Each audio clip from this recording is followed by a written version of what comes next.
നമ്മുടെ ഈ ജ്വല്ലറിയിൽ ഷെയർ കൂടുമായി ബന്ധപ്പെട്ടുള്ള ഒരു ചോദ്യം ചോദിക്കാനുള്ളത്. ഹലോ, കേൾക്കാലോ? കേൾക്കുന്നുണ്ട്, ചോദിച്ചോളൂ. പിന്നെ അത് ഞാനൊരു ജ്വല്ലറിയുമായി ബന്ധപ്പെട്ടപ്പോ അവര് പറഞ്ഞ നിബന്ധനകള് ഇപ്പൊ നമ്മള് ഒരു സ്വർണ്ണമായിട്ട് കൊടുക്കുകയാണ്. ഇപ്പൊ ഒരു 10 പവൻ കൊടുത്തു കഴിഞ്ഞാൽ ഒരു 3 മാസം കൂടുമ്പോ അതിന്റെ ലാഭം കണക്ക് കൂട്ടിയിട്ട് നമ്മുടെ ലാഭത്തിന്റെ ശതമാനത്തിനനുസരിച്ചുള്ള പൈസ എത്ര വെച്ചാൽ ഒരു തരും. പിന്നെ അതേപോലെ നമുക്ക് എന്നാണ് നമ്മൾ സ്വർണം തിരിച്ചു വേണ്ടതെന്ന് വെച്ച് കഴിഞ്ഞാൽ അതിന്റെ 3 മാസം മുമ്പ് പറഞ്ഞാല് നമ്മളിപ്പോ 10 പവനൊക്കെ കൊടുത്തുള്ള വെച്ചാല് ആ 10 പവൻ അതായത് സ്വർണ്ണം ആഭരണമായിട്ടുള്ള സ്വർണ്ണമായിട്ടുള്ള തിരിച്ചു തരും. അപ്പൊ ഈ 10 വർഷം കഴിഞ്ഞിട്ടാണെങ്കിൽ അതല്ല ഈ 10 കുറെ കഴിഞ്ഞ് നമുക്ക് ക്യാഷ് ആയിട്ടാണ് വേണ്ടത് വെച്ച് കഴിഞ്ഞാല് അപ്പൊ അന്നത്തെ സ്വർണത്തിന് 10 പവന്റെ വില എന്താണോ ആ ക്യാഷ് നമുക്ക് തിരിച്ചു തരും. നമ്മൾ കൊടുത്തപ്പല്ല വില അല്ല തിരിച്ചു തരിക. അപ്പൊ ഈ രീതിയിലുള്ള ഒരു ഇതിൽ നമുക്ക് കൂടാൻ പറ്റും. എന്താണ് ഇതിന്റെ ഒരു അവസ്ഥ? ഇത് നമ്മുടെ നാട്ടിൽ ഇപ്പോൾ വ്യാപകമായിട്ടുണ്ട്. എനിക്ക് ജസ്റ്റ് ഒന്ന് ചോദിച്ചു നോക്കാം, നിങ്ങളുടെ ഒരു വിലയിരുത്തൽ അനുസരിച്ചിട്ട് നിങ്ങളെ ഒരു വിലയിരുത്തൽ എങ്ങനെയാണ് അതിനെ കുറിച്ചിട്ട്? അത് എനിക്കത് ശരിയല്ല എന്നുള്ള കാരണം ഉണ്ട്. പക്ഷെ നമ്മുടെ നാട്ടിൽ സകല ആളുകളും ഇതിൽ ഇൻവോൾവ് ആണ്. അതില് പിന്നെ സംഘടനാ വ്യത്യാസമല്ല, അത് മുജാഹിദ് ജമാഅത്ത് എല്ലാവരും ഇതിലുണ്ട്. അതുകൊണ്ടാണ് ചോദിക്കാൻ കാരണം ഇതിലൂടെ വ്യക്തമായിട്ട് മറുപടി കിട്ടിക്കഴിഞ്ഞാൽ നമുക്കത് പ്രചരിപ്പിക്കുകയും ചെയ്യാം. അതെ, ഇതില് ജസാഖല്ലാ ഖൈർ, ബാറക്കല്ലാ ഫിക്. ഞാനത് നിങ്ങളൊരു ധാരണ എന്താ ചോദിക്കാനുള്ള കാരണം എന്താ വെച്ചാൽ ഇതിന്ന് വളരെ വ്യാപകമാണ്. ഒരുപാട് സഹോദരങ്ങളാണ് ഇത് നിരന്തരം ഇതേ കാര്യം ചോദിച്ചുകൊണ്ടിരിക്കുന്നത്. കാരണം അത്രമാത്രം ആളുകൾക്കിടയിൽ ഇത് പ്രചാരം നേടിക്കഴിഞ്ഞു. ഇതിൽ ഒരുപാട് ശരഈയായ നിലയ്ക്ക് ഒരുപാട് പ്രശ്നങ്ങൾ വരുന്നുണ്ട്. ഒന്ന്, നമ്മളിപ്പോൾ ഈ സ്വർണം അവർക്ക് നൽകി ഈ സ്വർണം കൊണ്ട് അവർ ബിസിനസ് ചെയ്യാന്ന് വിചാരിക്കാം, അവർ കച്ചവടം ചെയ്യാണ്, അതിലൂടെയാണ് ലാഭം നൽകുന്നത് എന്നൊക്കെ നമ്മൾ വിചാരിക്കാം. അങ്ങനെയാണെങ്കിൽ തന്നെ നേരത്തെ നമ്മൾ പറഞ്ഞാൽ ഗുൻമു ബിൽ ഗുർം, ലാഭം എടുക്കുന്നവൻ നഷ്ടവും സഹിക്കണം എന്ന് പറയുന്ന ഒരു കാര്യം ഇതിൽ വരുന്നില്ല. കാരണം എന്താ വെച്ചാൽ ഈ നൽകുന്ന തുക എന്ന് പറഞ്ഞാലും ഗോൾഡ് എന്ന് പറഞ്ഞാലും വാട്ടെവർ അത് അതേ രൂപത്തിൽ തിരികെ നൽകും എന്നുള്ളൊരു അഷ്വറൻസ് ആദ്യം നൽകുന്നുണ്ട്. പിന്നെ ഇതില് ഈ ഇത്തരത്തിൽ ബിസിനസ് നടത്തുന്ന ജ്വല്ലറികൾ പലപ്പോഴും കുറെ കാലം കഴിഞ്ഞ് കഴിഞ്ഞാൽ ഇത് പൊട്ടലാണ്. ഇതൊരു ചെയിൻ പോലെ ഇങ്ങനെ ഒരു ബബിൾ പോലെ, ഒരു ബലൂൺ പോലെ ഇങ്ങനെ വീർത്ത് ഇതിലേക്ക് ആളുകൾ പമ്പ് ചെയ്തുകൊണ്ട് ഇരിക്കുന്ന അവസ്ഥയിൽ ഇതിങ്ങനെ നൽകാൻ സാധിക്കും. നേരെ മറിച്ചിട്ട് ഇതിൽ ഈ ആളുകൾ വന്നിട്ട് ഓരോരുത്തരും തൻ്റെ പണം അല്ലെങ്കിൽ തൻ്റെ സ്വർണം തിരികെ ചോദിക്കുന്ന അവസ്ഥ, പ്രത്യേകിച്ച് ഒരു ചെറിയൊരു ന്യൂസ് വരാമെന്ന് വിചാരിക്കുക, ഇത് ഇങ്ങനെ ഇത് പൊട്ടാൻ പോകുന്നുണ്ടെന്നുള്ളൊരു ന്യൂസ് വന്നാൽ എല്ലാവരും വന്നിട്ട് എന്ത് ചെയ്യും? തൻ്റെ സ്വർണവും പണവും തിരികെ ചോദിക്കും. ഇവർക്കൊന്നും ചെയ്യാൻ കഴിയില്ല. ഇത് ഇങ്ങനെ 1-2 ജ്വല്ലറികളല്ല, എത്ര ജ്വല്ലറികളാണ് നമ്മുടെ നാട്ടിൽ പൊട്ടിയത്? 1 2 ഞാൻ ഈ അടുത്ത് ഒരു ജ്വല്ലറിക്കാരനായിട്ട് അദ്ദേഹം ഇതിൽ നിന്നൊക്കെ മാറി ചിന്തിച്ച് ഒന്ന് ശരിയായ വിധം ഇസ്ലാമികമായിട്ട് ചെയ്യണമെന്ന് ആഗ്രഹിച്ച് ഒന്നൊരു സഹോദരൻ അദ്ദേഹത്തെ സംസാരിച്ച സമയത്ത് അദ്ദേഹം പറഞ്ഞത്, സത്യം പറഞ്ഞു കഴിഞ്ഞാൽ അവരുടെ കയ്യിൽ ഇതിന്റെ അതായത് ഇന്നിപ്പം സോഫ്റ്റ്വെയർസ് ഒക്കെ ഉപയോഗിച്ചിട്ട് കണക്കുകളൊക്കെ കീപ്പ് ചെയ്യുന്നവരുണ്ടാവാം. പക്ഷെ അദ്ദേഹം ഒരു നാട്ടിലുള്ള ഇതേ ഏർപ്പാട് ചെയ്യുന്ന ഒരു വ്യക്തി. പക്ഷെ കൃത്യമായിട്ടുള്ള ഒരു കണക്ക് പോലും അദ്ദേഹത്തിന്റെ കയ്യിൽ സത്യം പറഞ്ഞു കഴിഞ്ഞാൽ ഞാൻ ചോദിച്ചപ്പോൾ അദ്ദേഹത്തിന്റെ കയ്യിൽ ഉണ്ടായിരുന്നു. അപ്പം നമ്മൾ ഇതിൽ ശ്രദ്ധിക്കേണ്ട ഒരു വിഷയം എന്താ വെച്ചാൽ, നമ്മൾ ഈ ഗോൾഡ് അവർക്ക് നൽകുന്നത് ബിസിനസ്സിലേക്കാണോ, ഇത് നമ്മൾ അവർക്ക് വിറ്റതാണോ, കടം കൊടുത്തതാണോ? കടം കൊടുത്തതാണെങ്കിൽ നമുക്ക് മുൻകൂട്ടിയുള്ള ധാരണ പ്രകാരം ഒരു പ്രത്യുപകാരം നമുക്ക് സ്വീകരിക്കാൻ പറ്റില്ല. കടം കൊടുത്തതാണെങ്കിൽ നിങ്ങൾക്ക് എത്ര സമയത്തേക്കാണോ നിങ്ങൾ കാലപരിധി പറഞ്ഞത് ആ സമയം എത്തുമ്പോൾ നിങ്ങളുടെ ഗോൾഡ് തിരികെ ചോദിക്കാം, അത് അതേപോലെ അവർ തരും വേണം. പക്ഷെ അതിന് നിങ്ങൾക്ക് മുൻകൂട്ടി ധാരണ പ്രകാരമുള്ള ഒരു പ്രത്യുപകാരവും സ്വീകരിക്കാൻ പറ്റുകയില്ല, അത് പലിശയിനത്ത് വരും. അപ്പോൾ നമ്മൾ കടം കൊടുത്തതല്ല, കാരണം നമ്മുടെ പ്രത്യുപകാരം സ്വീകരിക്കുന്നുണ്ട്.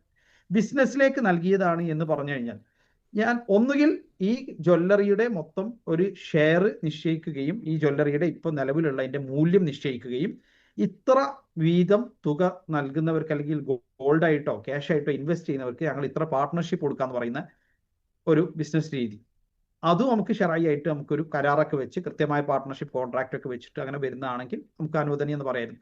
അതും ഇവിടെ ഇല്ല. പിന്നുള്ളത് എന്താ? ഈ ഗോൾഡിനെ ട്രേഡിങ്ങിന് വേണ്ടി നൽകുക. അതില് ഈ ഗോൾഡിന് ഇത്രത്തോളം ഇതിൽ ട്രേഡ് ചെയ്ത് ഇതിൽ നിന്ന് പ്രോഫിറ്റ് ജനറേറ്റ് ആവുന്നുണ്ടോ?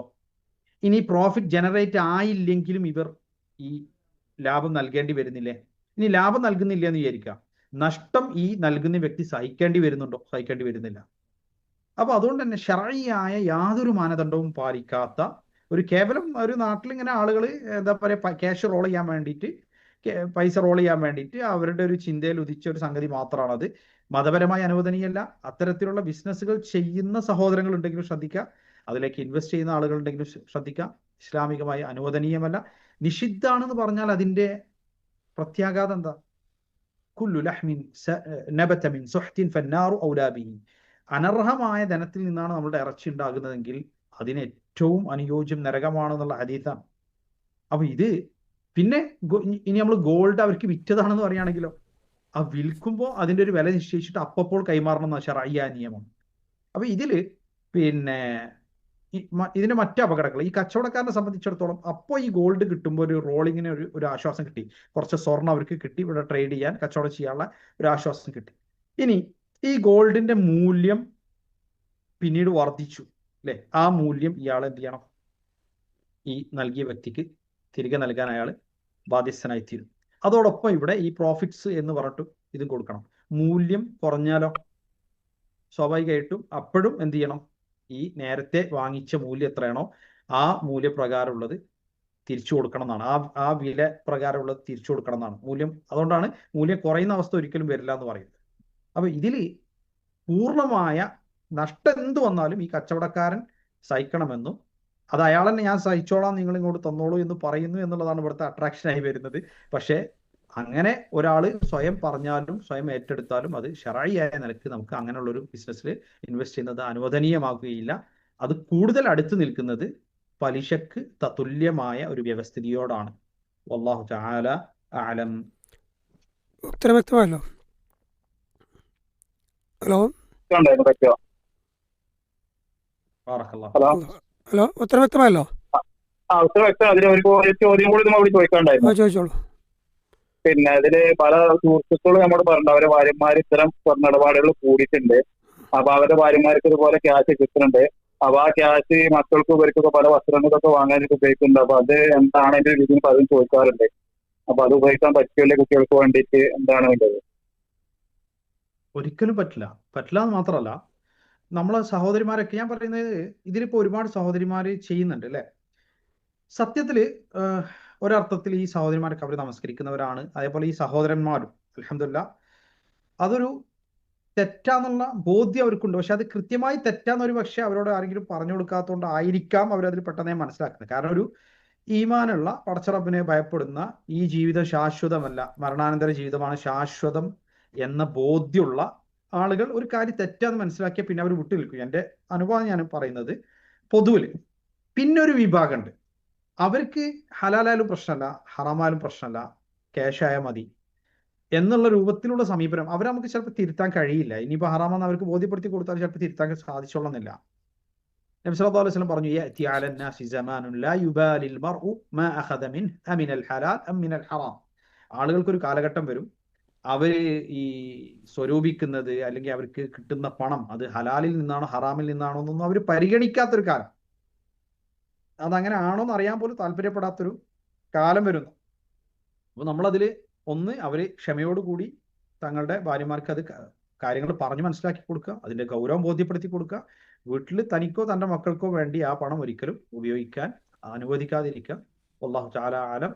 മാത്രമല്ല സുവ്യക്തമായി അത് നിഷിദ്ധമാണ് എന്ന് ബോധ്യപ്പെട്ടതിന് ശേഷം തുടരുന്ന അവസ്ഥയിലൊക്കെ ആണെങ്കിൽ സ്വാഭാവികമായും അത് പല രൂപത്തിലുള്ള മറ്റു പ്രയാസങ്ങൾക്കും അത് ഇടവരുത്തുകയും ചെയ്യും. അതുകൊണ്ട് നമ്മളൊരു കാര്യം തെറ്റാന്ന് ബോധ്യപ്പെട്ടാൽ അതിൽ നിന്ന് എന്ത് ചെയ്യുക?